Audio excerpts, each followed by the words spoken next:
If I was to guess, this virus started transmitting somewhere in September, October in Wuhan. September, October.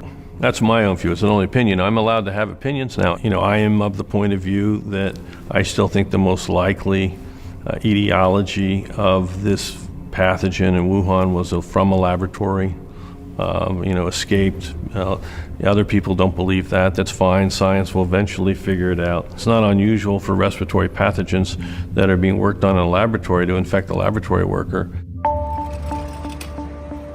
It is also not unusual for that type of research to be occurring in Wuhan. The city is a widely known center for viral studies in China, including the Wuhan Institute of Virology, which has experimented extensively with bat coronaviruses. It is a remarkable conversation I feel like we're having here, because you are the former CDC director and you were the director at the time this was all happening. For the first time, the former CDC director is stating publicly that he believes this pandemic started months earlier than we knew, and that it originated not at a wet market, but inside a lab in China. These are two significant things to say, Dr. Redfield. And that's not implying any intentionality.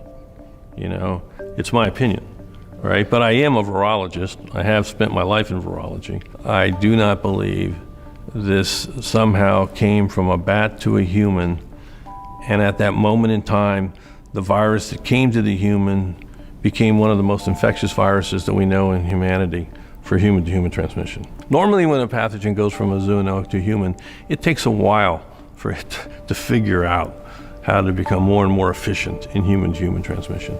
I just don't think this makes biological sense. So in the lab, do you think that process of becoming more efficient was happening? Is that what you were suggesting? Yeah, let's just say I have coronavirus that I'm working on. Most of us in the lab, we're trying to grow a virus. We try to help make it grow better and better and better and better and better and better so we can do experiments and figure out about it. That's the way I put it together.